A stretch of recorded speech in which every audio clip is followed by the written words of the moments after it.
अस्सलाम वालेकुम वरहमतुल्लाहि वबरकातुहू। मोहतरम नाज़रीन, मैं दोबारा आपकी खिदमत अलिया में हाज़िर होने का शर्फ़ हासिल कर रहा हूँ। आज के हमारे इस प्रोग्राम का उन्वान है कि एक ऐसा अमल, ये अमल जिसके लिए भी करोगे वो लाइफ भर यानी पूरी ज़िंदगी आपके कंट्रोल में रहेगा। लेकिन इससे पहले कि इस अमल के बारे में आपकी खिदमत में कुछ अर्ज़ करूँ, गुज़ारिश करता हूँ कि मोहतरम नाज़रीन याद रखें, हमारे जितने भी अमल हैं वो सिर्फ़ और सिर्फ जायज़ मकसद के लिए, गलत कामों के लिए, हराम कामों के लिए, उल्टे सीधे कामों के लिए हमारी तरफ से किसी को भी किसी तरीके की कोई इजाज़त नहीं है। हमारा सेंटर रूहानी सेंटर है। याद रखें, हम टोना, जादू, सिपली, ब्लैक मैजिक, शैतानी और गंदी हरकतों से कोई काम नहीं करते हैं। अगर आप आमिल बनना चाहते हैं, अमल की दुनिया में कदम रखना चाहते हैं, अमल से आशनाई पैदा करना चाहते हैं, तो हमारे क्लासेस ऑनलाइन भी चल रहे हैं, ऑफलाइन भी। आप कांटेक्ट करके ज्वाइन कर सकते हैं। मोहतरम नाज़रीन, अगर आप चाहते हैं कि आपका अपना कोई, जैसे बीवी है या फिर शौहर है या फिर आपका मंगेतर है या फिर आपका बॉस है या फिर आपका कोई अपना अजीज़ और अकारीब या दोस्त अहबाब में से कोई भी हो, आप चाहते हैं कि वो लाइफ भर, ज़िंदगी भर आपके कंट्रोल में रहे, आपके कब्ज़े में रहे, आपके मातहत रहे, आपकी बातों को माने, सुने और आप जो कहें वो हाँ में हाँ मिलाता रहे, आपकी बातें मानता रहे, तस्लीम करता रहे, कबूल करता रहे, तो ये एक रूहानी अमल है, बहुत मुजर्रब अमल है। इसको आप करें, इंशाअल्लाह इसका रिज़ल्ट आपके खिदमत में हाज़िर हो जाएगा। करना क्या है, मैं बारहा कहता हूँ कि कमर दरकरम में एहतियात करें, नहूसत की घड़ियों में एहतियात करें, नेक साथ में इस तावीज़ मुबारक को लिखें। बेहतर ये कि ज़वाल शम्स यानी 10 से लेकर के 12 के बीच के जो लम्हात होते हैं, उसी बीच में इस तावीज़ मुबारक को लिखें, चाहे खातून लिखे या मर्द लिखे। रूबा क़िबला बैठ के पहले अपना हिसार कर ले। हिसार के बाद ज़रा सा शक्कर अपने मुंह में ले ले और फिर उसके बाद ज़बान के नीचे रखने के बाद इस तावीज़ मुबारक को लिखें। लिखने का आगाज़ कैसे करेंगे?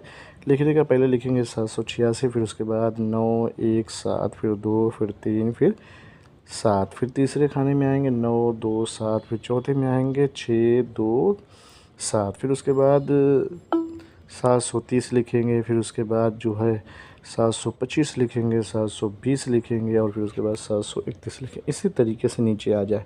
जब नीचे आ जाए तो लिखें अलो फ़लाँ बिन फ़लाँ, अलो फ़लाँ बिन फ़लाँ। तो अगर कोई खातून लिख रही तो पहले लड़के का नाम, फिर उसकी माँ का, फिर अपना और अपनी माँ का नाम लिखे।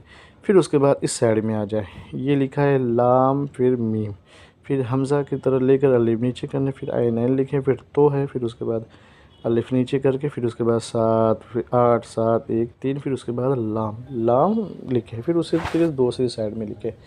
अच्छा मोहतरम नाज़रीन, ये जब लिख लें तो 2 तावीज़ बनाएं इसको। एक तावीज़ जो है किसी खाने वाली या पीने वाली चीज़ में मिला करके महबूब को अगर पिला सकते हैं, जैसे मियाँ बीबी का मामला, तो पिला लें आराम से। और अगर पिलाना मुश्किल हो तो एक तावीज़ अपने बाजू पे बांध लें। अगर बांधना भी मुश्किल होगी, कोई देख ना ले, तो एक तावीज़ जो है किसी ज़मीन में दफन कर दें, पाक साफ ज़मीन में। बेहतर है कि 2 कब्रों के बीच में दफन कर दें। तो इंशाल्लाह इसका असर यही ज़ाहिर होगा कि वो लाइफ भर, ज़िंदगी भर आपके कब्ज़े में होगा, आपके कंट्रोल में होगा। आप जैसे कहेंगे वैसे वो करता रहेगा, चाहे बीबी हो या शौहर हो या फिर कोई आपका अपना महबूब हो या फिर अपना कोई चाहने वाला हो। बहुत मुजर्रब अमल इसका लेकिन जायज़ मकसद के लिए, नाजायज़ कामों के लिए, यूँ ही किसी को अपनी लाइफ में शामिल करके अपनी बात मनवाने के लिए और गलत फ़ायदा उठाने के लिए बिल्कुल भी इसका इस्तेमाल ना कीजिएगा, वरना रजत होगी, नुकसान आपको उठाना पड़ेगा। ये हो गई तावीज़ी शक्ल। अगर आप चाहते हैं कि वजीफ़े के ज़रिए से किसी के दिल को अपनी तरफ खींच लिया जाए, तो हुज़ूर बेहतर यह है कि या रहीमों का विर्द ज़्यादा करें और तसूर में उसके ऊपर दम करते रहें। सुबह, दोपहर, शाम, जब भी मौका मिले हर नमाज के बाद करें। चलते फिरते, उठते बैठते भी कर सकते हैं। ये इसम जो है बहुत मुबारक है और बहुत ही पावरफुल है तस्खीर के लिए और अपनी तरफ किसी को माइल करने के लिए। इंशाल्लाह उम्मीद करते हैं वीडियो आप लोग अच्छी लगी। अगर अच्छी लगी तो इसे शेयर करें, सब्सक्राइब करें। फिर मिलते हैं दोस्तों नशीब में, तब तक के लिए खुदा।